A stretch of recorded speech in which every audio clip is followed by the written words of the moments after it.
Everyone knows that Rome wasn't built in a day. It took a weekend. And that same situation applies to what we're going to be doing today. I'm going to be making a number of different kingdoms and then picking a random one of my choosing, because you're not my dad, I get to pick what I want to. And then we're going to be following that kingdom until they become a grand empire, just like the Roman Empire. However, this empire hopefully won't collapse into like 20 different pieces. Just hopefully. And the twist here is that, unlike the Roman Empire, this empire will be unable to be destroyed. Since I am God, I will make sure that it won't happen, because everyone knows that God loves the Italians. Alright, so first we're going to start off by just spawning a bunch of people, and we're going to spawn in a bunch of different kingdoms just all around, everywhere. We want to make it as hard as possible and give as much opportunities for our kingdom to become super powerful. Alright, that's probably enough people. Now I'm going to give them, I'm just going to give them a few years to develop. Alright, time has passed, and now it's time to pick my favorite. I don't want to just pick the most powerful kingdom, but I will be looking around, mainly for cool names. Kingdom's called Staven, which I like because it's pretty close to Steve. You know, awesome dude. Ooh, but down here we have one called Pyro. That's a cool name for a kingdom, just like TF2. But I think I'm going to go with Garfield right here, because it sounds pretty close to Garfield. That's my only reasoning for it. I know where you live.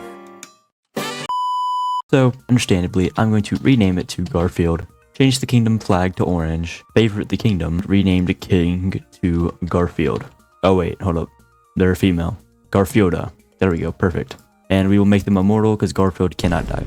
Perfect. Garfield has been made.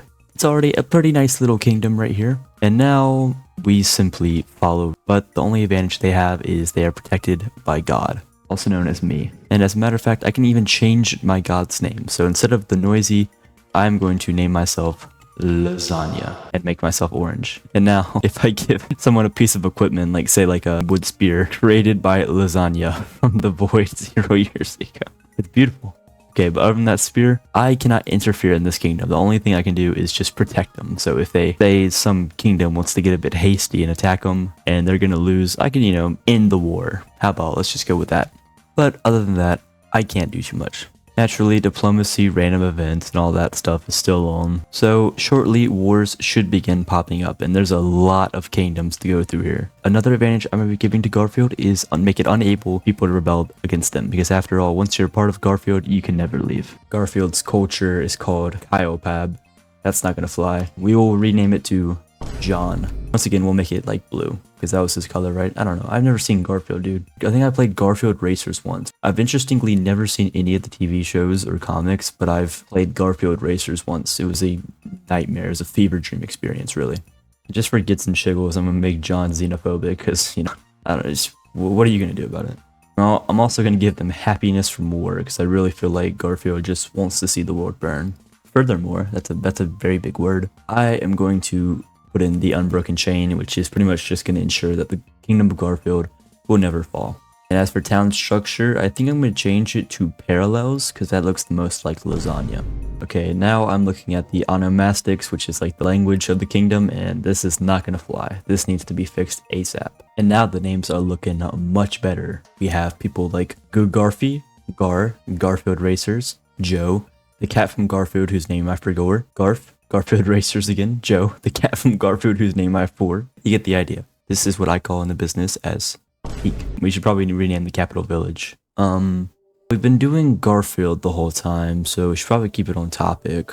So we're gonna name it to Steven. Just trying to throw you a bone here. You probably thought I was gonna name it something Garfield related, huh? Alright, and now we wait. The first couple wars are beginning, but Garfield is remaining perfectly normal. Actually, they just created a religion. And they named it Shopum. What the heck is a Shopum? Not gonna fly around here. Introducing the Way of the Lasagna, the new religion. It was founded by Garfielder, our Lord and Savior. Does this technically make Garfielder like the Pope? As for the religion itself, it's pretty normal, but of course, it does give members the ability to raise the dead to fight at their command, which, But anyway, let's continue watching how Garfield expands. The population's doing pretty well. Oh, Garfield's getting ready to go to war. They're going to war with their enemy in the south. And it looks like they're winning too. They're going against the kingdom of Waratani. And they have more people. They're sending their army in. Come on, guys, in. Yes! Garfield claims its first victim. I mean, their first willing associate. And now their next enemy is over there to the right of Brusarch. Brusarch? I think it's Brosarch. I don't know how to say it. Wait, hold up. The king of Brosarch's name is the cat from Garfield, whose name I forgot. I might want to change how they name things in the culture. Hey, wait, did Garfield switch cultures? They did switch cultures. Now they're with this thing called the Career Zonic. Yeah, that's not gonna last. All right. Introducing the new and improved culture. We are calling it Garf Part 2. And looking at the names here, we have a lot of things. We have Garfy, Garf, Gargafeel, another name, John again, Garf, John, lasagna, that stupid cat. You get the idea. So our kingdom of Garfield's doing pretty good. So our enemy kingdom of Brosarch is gathering in strength. Oh no, they're declaring war on Garfield. Who's gonna win? The conflict is intense.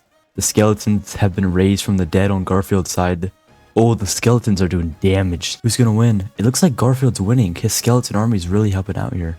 Oh wait, what? Another kingdom's at war. These guys are trying to steal them. What? This kingdom of Waro is trying to steal our glory. No, you guys can't do that. Oh, there's fire spreading. They burnt down our farm. Oh, guys, this is just unfair. Okay, at least if we get one village, I'll be fine. There we go, I'll take that. But now we're gonna have to worry about this kingdom of Waro. They're getting pretty powerful up there. The only weak kingdom left is this kingdom of Iathun here, which is still pretty powerful. All the kings have begun consolidating their power. This is very unnerving to look at. The future of Garfield's in question. Also, not to mention, like, half of Garfield's population is skeletons. I just want to point that out, like, not much diversity going on in here. Oh, Garfield is planning on engaging in war once again. Hopefully not with any of these kingdoms around here. Okay, as I expected, they were going for the kingdom of Iathun down here. Their army begins charging in. Come on, guys, get in there. The armies are pushing in, taking down the relatively weak force. And we've already taken the village. Not even that much blood was shed. Garfield is now a power to be reckoned with. I suspect that Garfield will try to go for the kingdom of Yesta next, as that would be the only one they really stand a chance against. However, Garfield's army is significantly smaller, so they might need to get on that. The way the lasagna is a dying religion. This new religion of Gobaro becoming more popular. That's very discerning to be. Garfield must and has to reign supreme. Garfield's population is really starting to soar now. And yes, there's any conflict. This is the time. Garfield, this is your time. Come on, Garf. Now's your time to go in. Oh, an alliance. Oh, uh-oh. Going to war with Yesta. But Yesta signed an alliance with this giant kingdom up here. I hope that doesn't mean bad things. Oh, it could mean bad things. Oh no, this could be bad. Garfield, no. Oh, Garfield's army is starting to get weakened, but the skeletons are still doing some work. Who knows, maybe Garfield could somehow still win this war, but the North Army is coming in. I have a feeling that Garfield might suffer a severe challenge here. We're taking a village, though. Oh, never mind. Oh, gosh. I'm speeding up time here. We do take a village, and the war ended. What? They ended the war. It looks like the kingdom of Yesta broke up somehow, meaning that Garfield he's getting stronger again. He's getting up there. Oh, and Garfield's joining an alliance. Oh, wow. That's actually insane for Yesta. So the kingdom of Yesta joined the alliance, immediately broke up. These guys in the north were like, no, left the alliance, and then invited Garfield back into it. Holy betrayal. Dude, look at this kingdom right here. This is just ripe for the taking. 353 people, barely an army. Oh, come on. I really hope Garfield has some ambitious plans. Garfield's going to war once again. Where are we going this time? Against Wawo? Oh no, why would we willingly declare war on Wawo? We're still part of the alliance, but our other friend isn't very near. Oh, this could mean bad things. Garfield's fighting. Come on, Garfield. No. Garf's not winning this war. Nope. Oh, this is a terrible idea to go to war. We will not let Garfield fall, though. We are going to end this war using our divine intervention, but we are going to let go of this village over here on the right. So now after that big mistake, Garfield has just shrunk to a shell of their former selves. But Garfield will one day take over the world. They will not be able to be a power for much longer. One day, their reckoning will come. And that's the day that Garfield will take over. This is what I'm talking about, rebellions. See? Look at this, they just formed a two-thing rebellion here. This is weakening. This is softening them up. This is exactly what we need. And there's another rebellion brewing up north. Come on, guys. Come on. Yes, this is perfect. They're starting to fall. And the kingdom of Waro is no more. Garfield declares war on the weak kingdom of Latar, which gives them the ability to take more villages, and Garfield's back up to their strength almost. Garfield declares war on one of their old villages, and they actually lose a village quickly, but I think the army's going back in, and oh, this is actually kind of a close war. Can Garfield retake the city down here? Or is someone else going to jump in and try to stop him? Garfield will win this war too. They're back in it. They have conquered the southwest once again. And they have a lot of kingdoms. Like these three guys, like Greelidge, Stovlock, and even below over here that are, I would say, are pretty easy for them to take down once they regain their strength. Oh, and Garfield they already went back to war. Now they're attacking Greelidge. They easily took that. Wow. Next, they're probably going to move on the city of Bob, which is a great name for a city. Also, I just realized that Garfield has a city all the way up here in the north, and its inhabitants are almost entirely skeletons. I'm guessing that Garfield just got tired of all the skeletons and just sent all of its undesirable people up into the frickin' tundra just so they would die. This just means, I guess if worse comes to worse, then Garfield will still live on. Based on powers, I think Garfield is actually the strongest power in the land right now, which is huge. Their army strengthening back up. Garfield decides to not declare war on the city of Bob, but instead the city of Lasagna. This is actually a skeleton city for the most part. Who's going to win? So Garfield claims another, and now they have like the entire southwest part of the map done. Oh, apparently they're still part of this alliance right here, which has like 1,800 people in it. This is overpowered. Hopefully sooner or later Garfield decides to leave that, but come on guys. Garfield, you gotta attack the city of Stovlock right here. This is just prime for the taking. Oh yeah, I forgot kingdoms have their own mottos. How about we just like change them to lasagna, Mondays, John. What a motto. That's a beautiful motto. And oh my god, look at Garfield grow. They're up to over 900 people now with 260 soldiers. This is exactly what you want to see. They could challenge any kingdom in the land now, not to mention they're still part of an OP alliance. Oh, Garfield just finally declares war on the city of Bob, which, yeah, they're crashing in from all angles, all their alliance members too. This war isn't going to last very long. Oh my god, I don't even have angry villagers on, and the entire population of Bob almost died. Garfield reigns supreme. I wonder who they're going to go after next. They could go over here to the right. They could go north. The way of the lasagna is back up and powerful. Over 400 members now. Garfield will truly become a hegemony. Oh, big moves here. They decided to leave the alliance. I would like to see if Garfield kind of take out the southeast right here. This landmass right here kind of makes me uncomfortable because it kind of looks like Korea. And Garfield declares war on the kingdom of Firstub with a huge army, and there's no chance. Garfield is going to absolutely wreck this kingdom right here. I know I hate on the skeletons, but they're absolutely vital in battle with their little bows and arrows. These guys know how to get the job done. This game, when you just have like the religion tab or like the language tab open, it just looks like an absolute nightmare. This is like bacteria spreading over food when you drop it on the ground. It's a very weird like reference I just made, but that's like, for some reason, that's the closest thing I could compare this to. But when you get back to the kingdom tab, it's just nice and steady. Ooh, an alliance was made. Wow. Power of people. Another big alliance up here between multiple big players. Oh, Garfield's deciding to go to war with somebody. Oh, Garfield is going to war with Satberg, which is a very good decision because they're still unallied with anyone. And Garfield begins charging in, but they're having some mixed results at first, as Satberg's army is already at the borders. Garfield and his army of skeletons is just charging in. So it looks like they shouldn't really struggle in terms of the war. Garfield still has his northern city up here, which is almost entirely skeletons now. I don't even see a single human. And as the war rages on, the amount of casualties is absolutely astonishing. These skeletons show no mercy and just get rid of anyone in their sight. And as time moves on, Garfield continues his push. The last couple of villages are beginning to fall, and Garfield is now just an absolute dominant power. Even the alliance of the power of people still has less people and soldiers than Garfield alone. Now Garfield has way more cities than it should be able to carry, but I don't think that'll be an issue, as really, like I said, once you go Garf, you can never go back.